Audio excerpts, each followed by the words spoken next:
Eric Vanhaute è il coautore del libro di Geostoria, docente di storia economica e sociale della World History presso l'Università di Ghent in Belgio.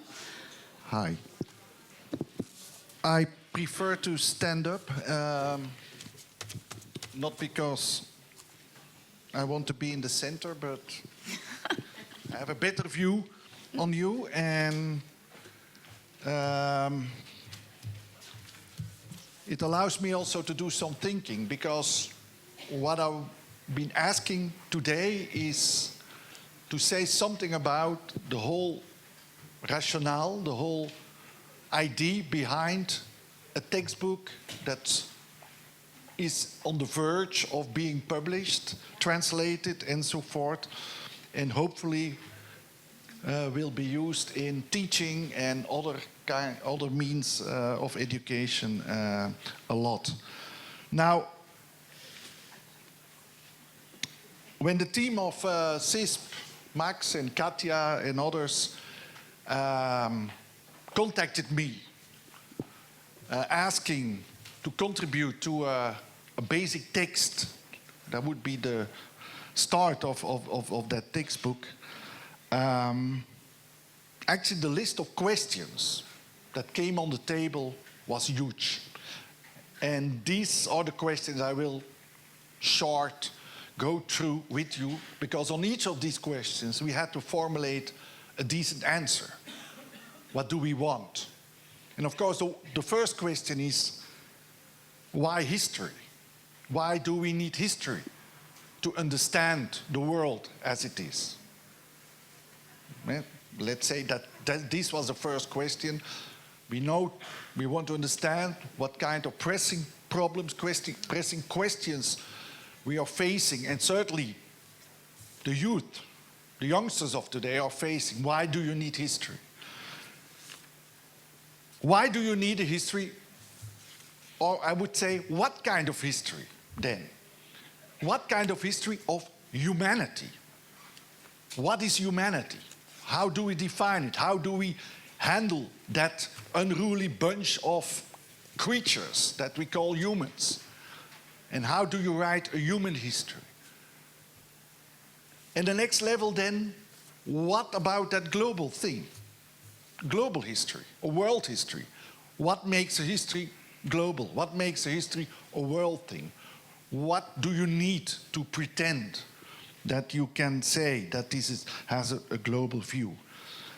And the last question that came on the table is that it had to deal one way or another with what I said, a set of themes, of questions that are now taking into account, that are now on the table of humanity in the 21st century.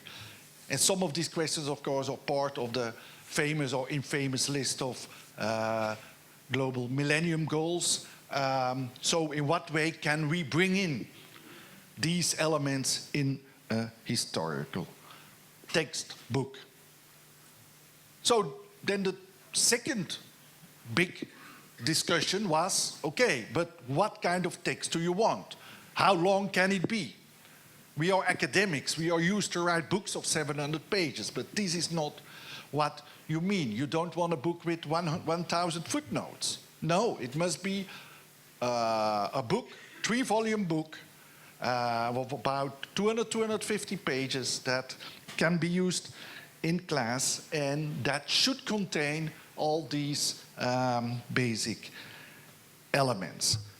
So this was a huge challenge, and I'm talking about well, a year and a half ago. And this was maybe the most frightening thing, that the restricted time limit, it should be written in the last year, and it should be available, most of it, today. And the lucky thing is that I could find a co-author in the name of Claudia Bernardi, who is, well, not only bright and smart, but who has a work ethic that I'm completely amazed of. And she did a lot of the writing, and she delivered text as a clockwork, And these texts were read and reread by us and discussed in a way that how does it fit within a framework that we think is suitable to tell a story, an original story, a new story of global history of humanity that can engage both, let's say, readers outside the normal academic world, but also can engage educators and pupils. Now Claudia's not here, she's doing field work again, that's her main job, on migration between the United States and Mexico.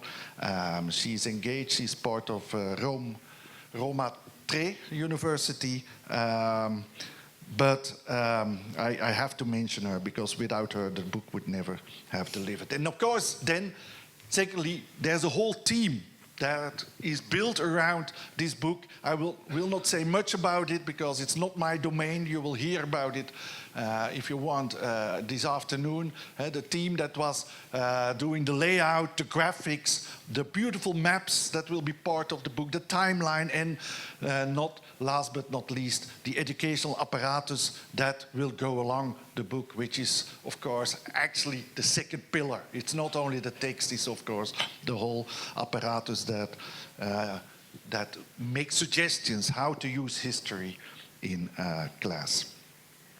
What I also have to say that after this first round, we delivered and we published what we call a proof version. This is not, as we hope, a final version. We are very aware that there are flaws in it. There are probably parts that are too difficult, high-browsed, that can be translated, maybe some mistakes even. Some teaching units will not work, some others are of course, ideal. So there is a second round, so that actually in the next year that we envisage a more final and finalized version. So all criticism welcome, don't shoot at the pianists because they have still to be alive to work on that second version. Now, about the choices we made, and I think the first very important thing, and it can sound as very, let's say, a truism, like it is normal, but it's very vital. That is, when you write a book like that, when you write anything, actually, you have to make choices. There's no way to tell a neutral story. So these choices have to be made clear. It is, the reader has a right to know what are the choices made by the authors. And these choices are very deliberately made. So we know that there is no neutral story to be told about humanity. We know that actually telling the story, making those choices, is part of the educational process. Making clear to the reader, making clear to the students that what you're telling is also a human choice, and that you can make other choices. So that it stimulates criticism, that it stimulates like thinking and rethinking what they are telling. Is that something I buy or I don't? And when I don't buy it, what is my choice then?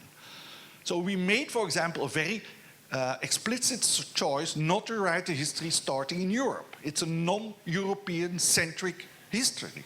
It's a choice, because most histories are Eurocentric. Even the histories that claim they are global are actually very Eurocentric. We tried not to do that. Others will decide if we were successful or not. But that's a very important message, that we think by saying that this is not the final version of some human history already is part of developing a critical mind about, well, using history.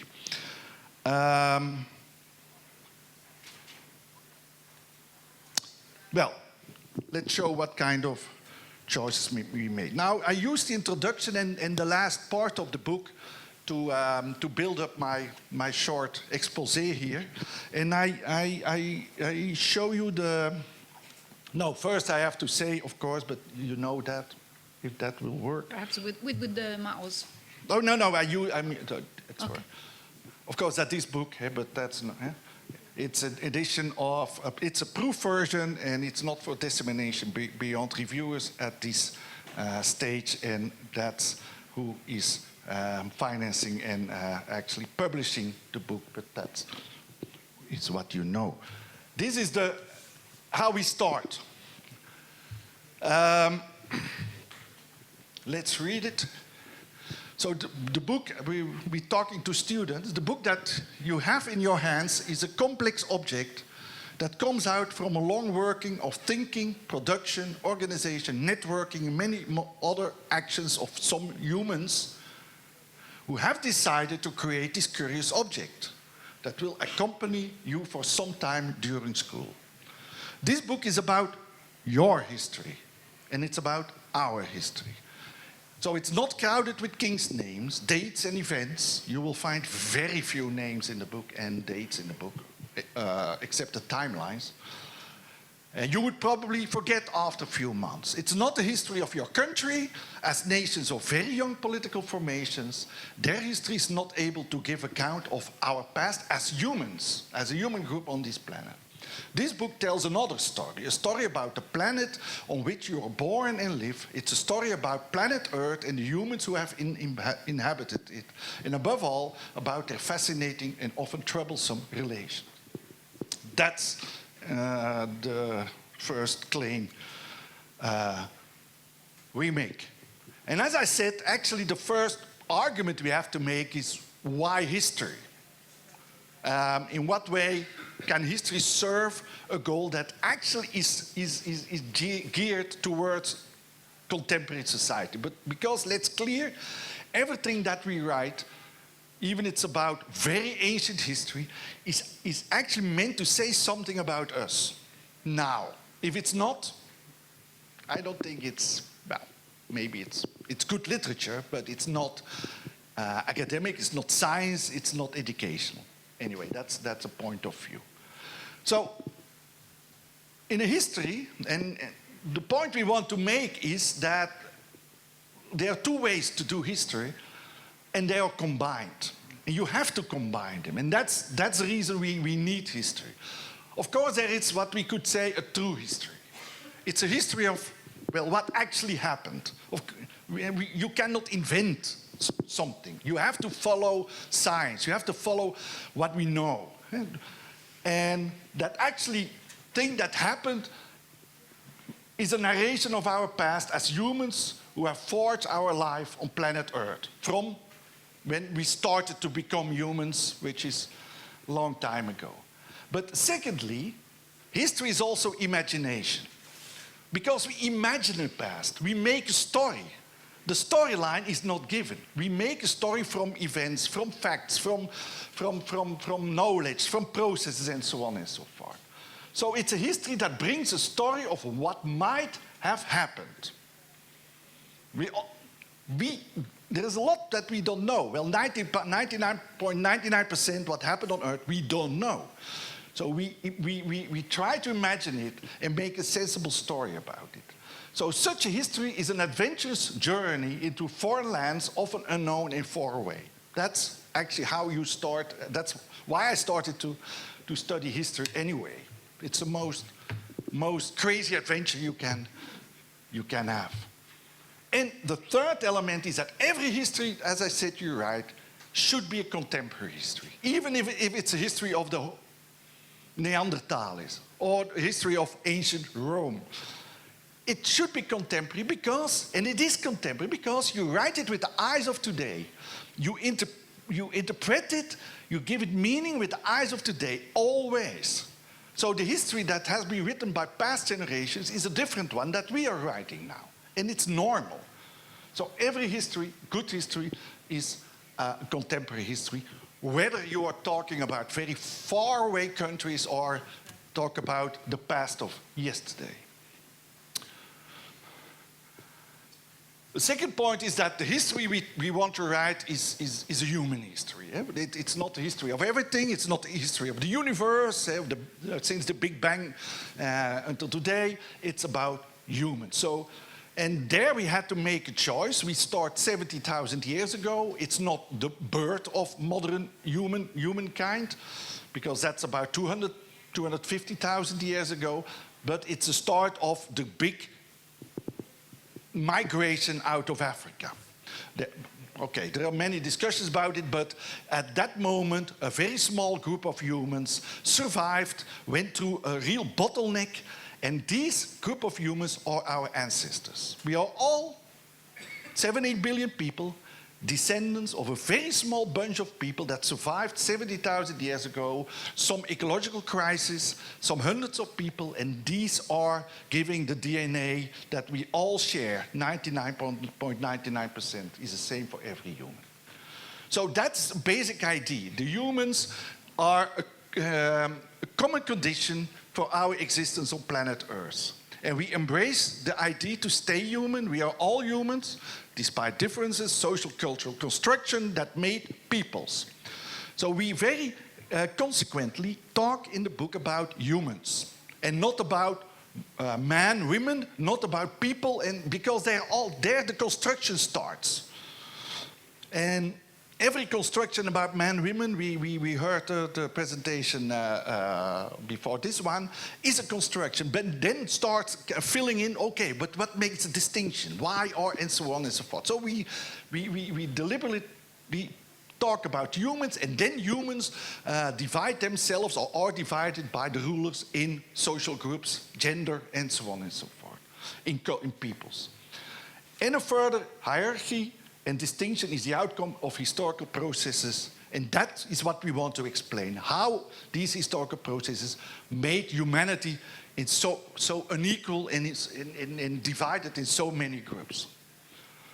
So that's why it's also history of the unequal relationship between rulers and ruled.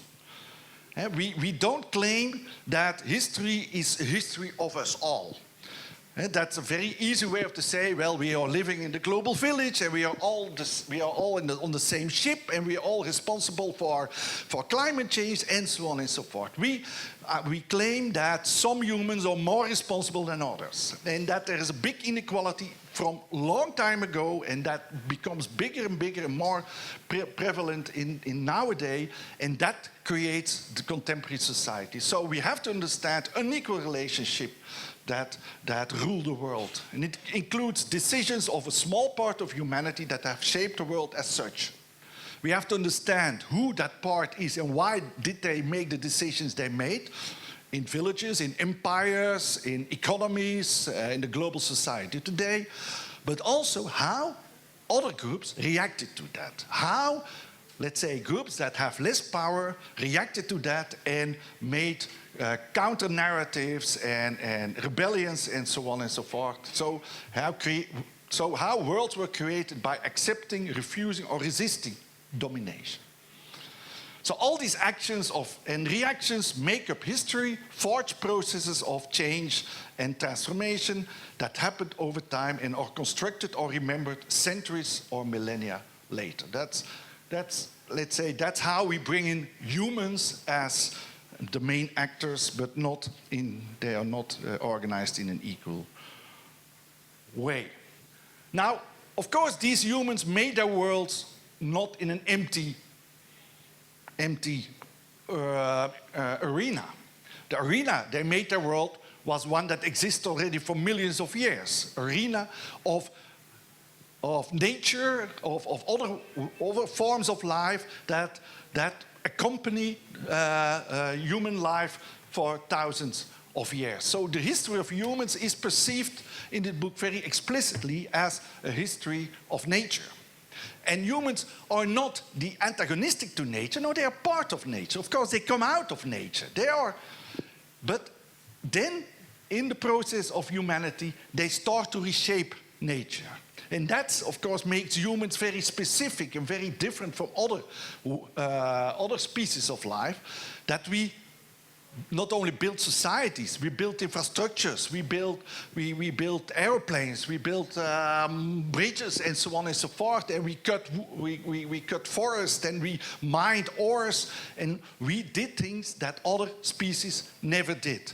So we started to change nature, and in that way that the relation between human and non-human nature is very crucial in understanding human history in the long run. So humans have always been part of nature. We are still part of nature, of course, but that nature, what we perceive as nature, is not a given thing.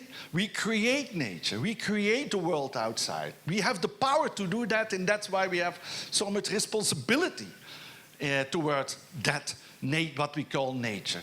But not as we now perceive it since some centuries as external, we and the nature outside. No, we should think about humans and non-humans in one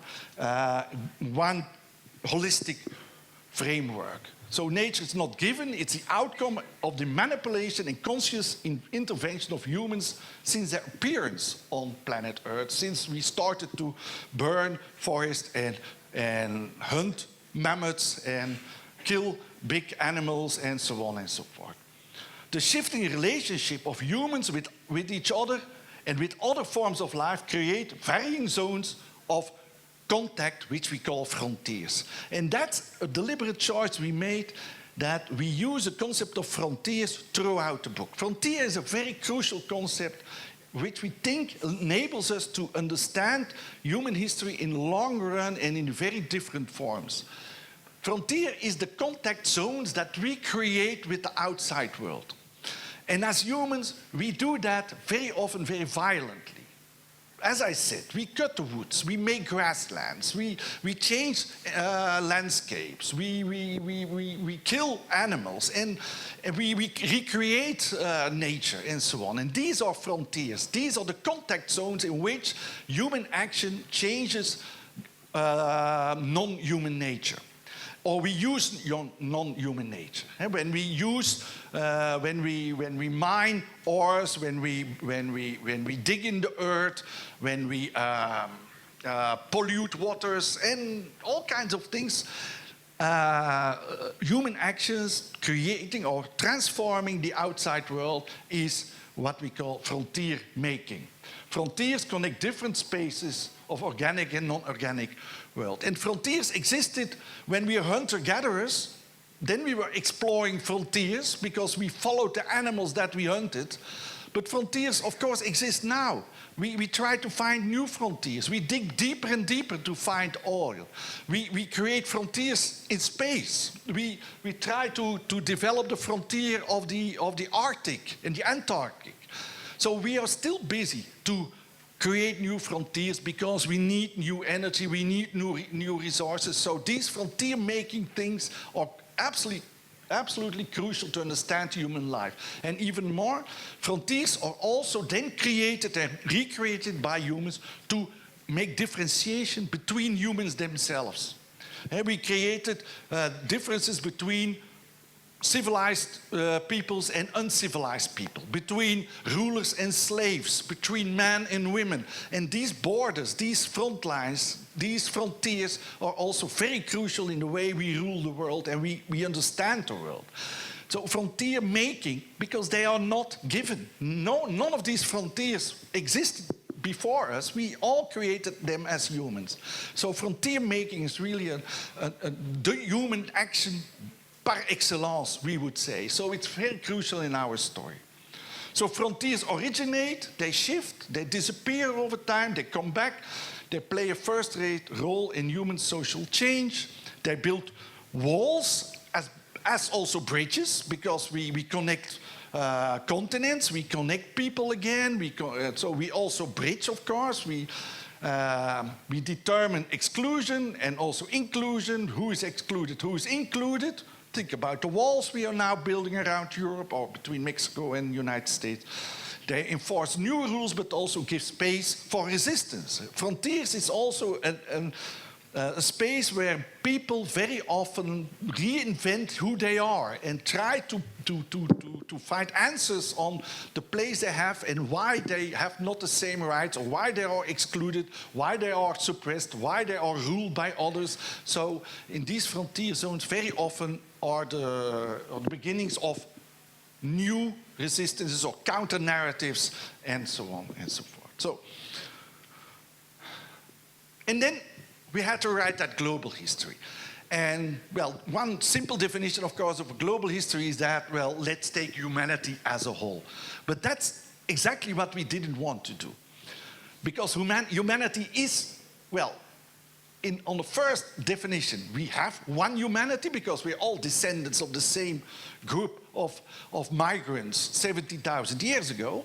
But on the other hand, we are very different. We made a lot of differences. We don't. So we have to understand these differences too. And that's why we define global history as the history of humans making, defining, reorganizing their worlds in plural. What we have done throughout history, and what we do now with this book also, is invent the world we are living in. Imagine the world we are living in. And now we have the tools, we have the media, we have the knowledge, we have the maps and so on, that we can imagine our world on planet Earth as a whole. But most time of history, people didn't have those tools. They didn't know that other peoples were living on the other side of the globe. So they imagined their world on, let's say, on a smaller scale. But this is also a world. So people have made worlds all the time, have made their history all the time, have made and written world history all the time. But that world is not covering the globe. So there is a difference between world history or global history and the history of the globe. That's what we want to say. That humans made their worlds by also imagining them, by writing history about them. And when we go back in time, when we look at the old Chinese writings or Greek writings, and even in the Middle East and so on, that you see that people wrote histories and invented histories, the rulers did, to understand who they were. So the human world is not an object. We don't treat it as a given. We treat it as something that has invented by humans time and again. It's an outcome of interaction and struggle between human activity and other forces of nature. So we created worlds, we carved worlds, let's say, literally in the big woods, you could say, but we imagined the worlds. We are the inside world, and then we have the outside world. We have the frontier, and outside the world, there's the barbarian world, or the unknown world, the world of the ghosts, the world of the dragons, and the world of all kinds of creatures we don't know, but we are very afraid of. The world of the night, of the dark. So that's also world making. So that means that space and time, of course, are crucial in every history book, but space and time are not given. Space is something that can change. Some space-making efforts of humans were very small, and certainly in ancient times. We didn't know that the world was bigger. We didn't perceive that. So space can be small, but also our space in this room is a small space, but can be felt as a kind of a world because we are connected here. So we make worlds on different spaces, different levels, and these spaces grow in extension throughout history. And we have now a global space, but not everything what we do is on a global space. Actually, almost nothing what we do is on a global level. Most what we do is on an individual level, is on a family-based level, is on a community-based level. So these kind of space making allows us to be non-centric. Don't start with a given space at the start. And many histories start with a state. Let's tell the history of Italy. Let's tell the history of Belgium. Or let's tell the history of Europe, of Europe expansion. Then we have a global history. No, you start with the space that exists. Europe is an invention. It's also invented by people. So when you don't do that, you have a more non-centric, way of looking. So at the center of the textbook, we placed humans in their relationship with planet Earth in different ways. And in different environments. And all over the world, we try to bring information what they did and why they did it. Not only just one space, for example, Europe. Also, time is a difficult thing because, well, we had to think about time, and 70,000 years in 3 volumes, yeah, it's not easy. And what you can expect also happened is that for the earlier periods, the time frame is much bigger. The first volume is covering almost 70,000 years, and the second volume is covering 1,500 years, and the third volume is only covering 500 years. So time becomes smaller. But that's also interesting. How come? And what makes that we think about when time becomes closer to our era that the time frames become smaller? So it is a creation, but that allows us to think about that and not just to take it as given. So we also want to understand how these worlds have been created and imposed by mostly the ruling class groups, empire states, companies also. Nowadays, time is much created, the time we live in, by social media. And you know who controls social media. It's not the state, it's not you, it's someone else. So we look at the story of how local transformations were linked and interconnected to broader ones, regional, intercontinental, and now also global ones.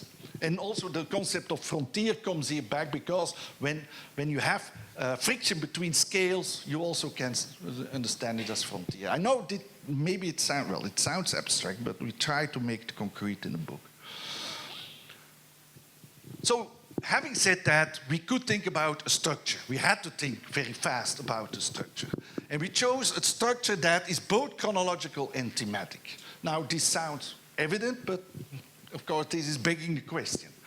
So, the chronology is in how we build up the 3 volumes. The 3 volumes cover different time frames. The first volume is from the start of that last, it's not the first human migration out of Africa, but it's the most successful one, about 70,000 years ago, or until 1,000 before our common era. We use this kind of time frame. And it covers a period that we call is mostly typified by an expansion of frontiers. Humans are actually expanding the lands where they live on. What you see is that it's a long process of a human migration, the most successful one, you could say, in history, that we actually ended up in almost all places on Earth except the most unlivable ones, deserts, ice caps, high mountains, but the rest you find humans about 3,000 years ago. Then what we see is also due to human demographic increase that these frontiers become more interconnected again. Actually, as humans, we departed from our brothers and sisters. We said goodbye. The one went left and we went right. But our descendants found each other back. That's what happened when Europeans sailed the ocean and met indigenous people in what they called the Americas. Of course, they were brothers and sisters, but they haven't met for 20,000, 30,000 years. And then what happened, we know it was not that kind of a friendly meeting. We started to kill each other, or well, some of them killed other ones. So it's a connection of frontiers and the creation of systems that cross continents. And that's what you know. And the third volume then, I said 500 years, it's less, it's 150 years. It's about intensification of frontiers. What we see in the last, let's say, 1.5, 2 centuries, that these interconnected frontiers become much more intensified, and that because of a new acceleration within a system that we have called capitalism, that frontier formation becomes so intense that virtually every human society on Earth becomes integrated and impacted by this exploitative system. And that's something that we told in the last volume. So these these are the 3 volumes, and then we divide every volume in 3 chronological chapters. So when you can count well, we have actually 9 chronological chapters. The last one is a rather different one because that's about today. So there we have a different logic, but each of the other chapters have the same subdivision. Here we follow a thematic approach. In each chapter we start what we can call an imagine. We thought this is a way of trying to grasp the attention. The imagine picture is we actually try to stimulate imagination in 2 ways. We describe think about you when you are a bird in that era and you fly over planet Earth. What do you see? You see very different thing when people were still hunting animals than when you fly Earth in, let's say, 1950. So what do you see? And secondly, you are a youngster, you're about 14, 15 years old, and you are living in that time. What are you doing? So these 2 imagines try to grasp some attention, and then we build on 4 themes that come back in every chapter, from the first one until the last one. And these themes, I will say a bit more. But in the whole idea is not that this thematic approach is, well, through this thematic approach, we wanted to be sure that you also can read the book in a thematic way. Basically, you can read the book only reading one of the themes. But secondly, that these themes are constructed in a way that they also connect to each other. Just to show that whatever storyline you build, it is connected.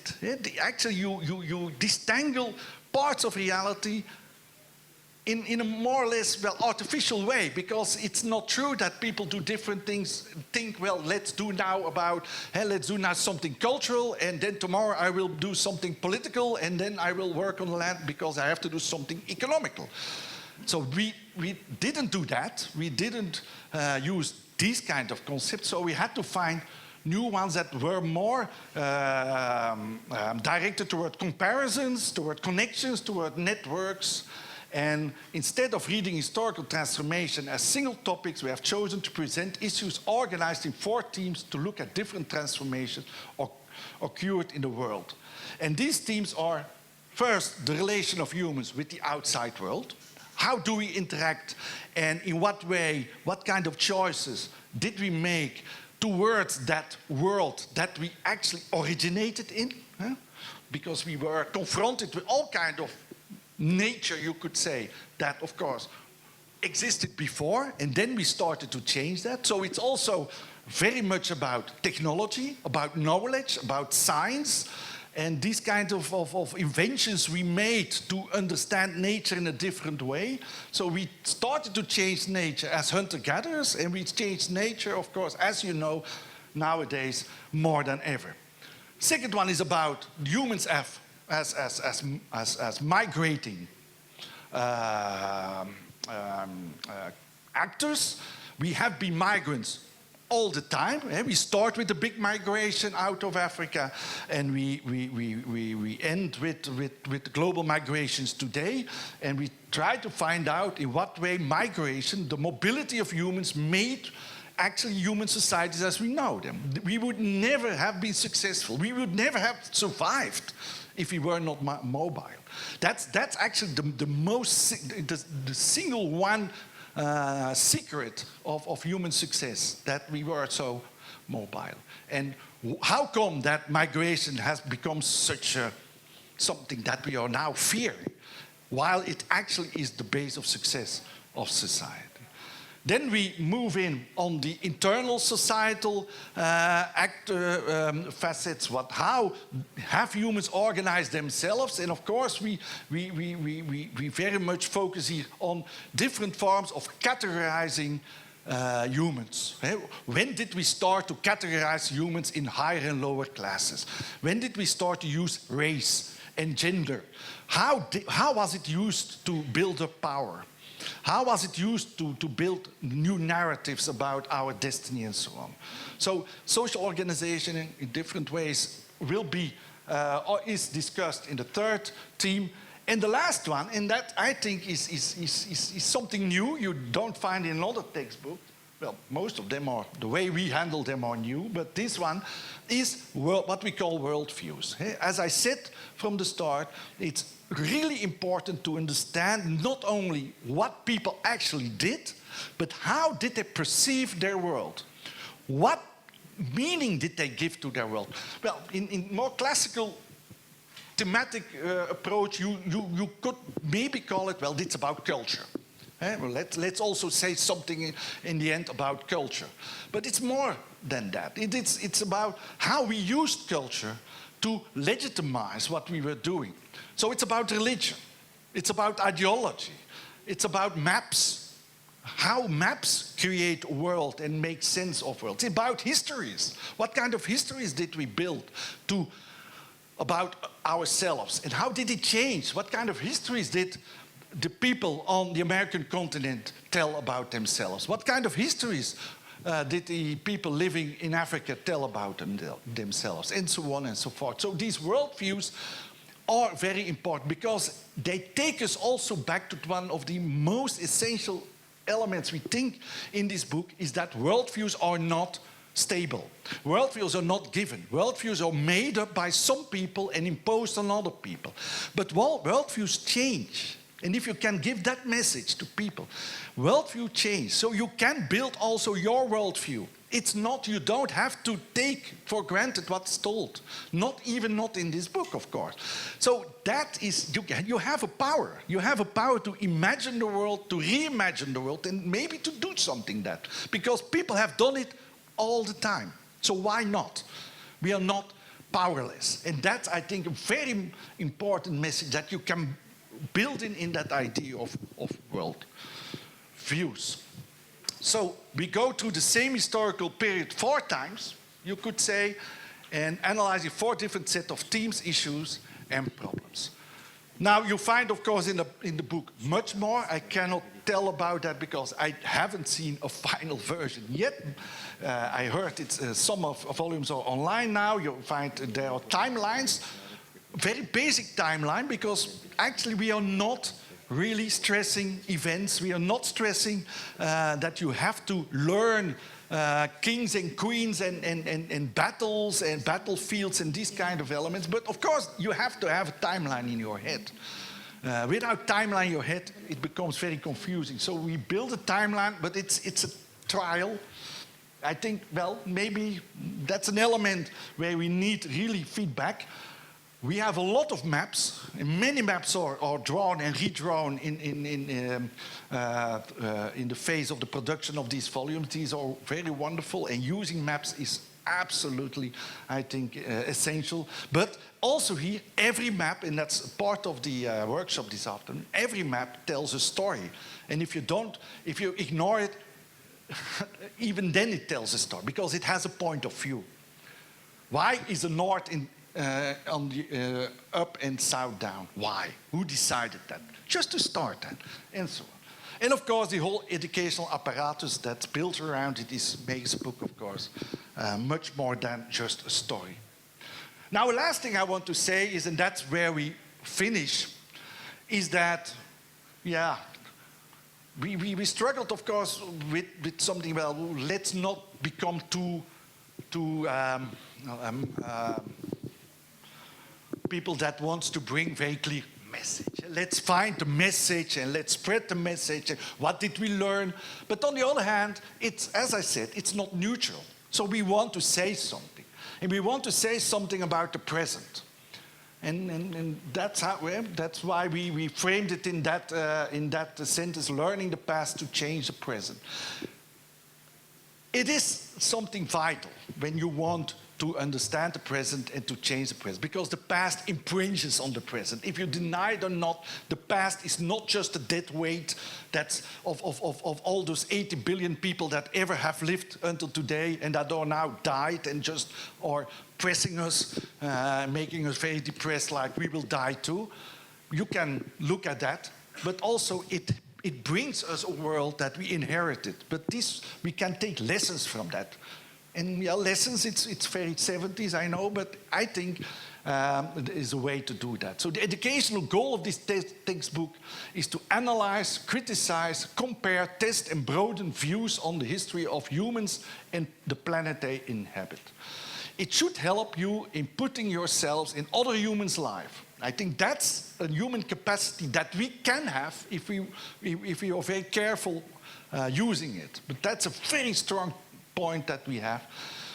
It's a fundamental practice of knowledge to understand our world and other worldviews. Not only our worldview, but other worldviews. So we can consider this book maybe as a compass that orients our reading of this story of human history. We also can use the text as a logbook. That is a notebook of our travels across time that we can rewrite and change at every step, and that can be rewritten. But the idea that we need a compass and we need a notebook, I think, is a very essential one. And in the last pages, we worked on some themes. We actually reflected on, well, what kind of themes showed up through the text from the start and are now still very, not only relevant, very essential in the way we think about the world today. And then we saw that actually by starting to write about our human ancestors 70,000 years ago, that almost all themes we developed there are still relevant today. Of course, they are translated, they are now in a very different way present, but they are there. It's a theme about who are we? How many are we? What about human and demographic evolutions? What about the fact that we face again a very essential demographic change because populations in the old continents, Europe and America, will age very quickly.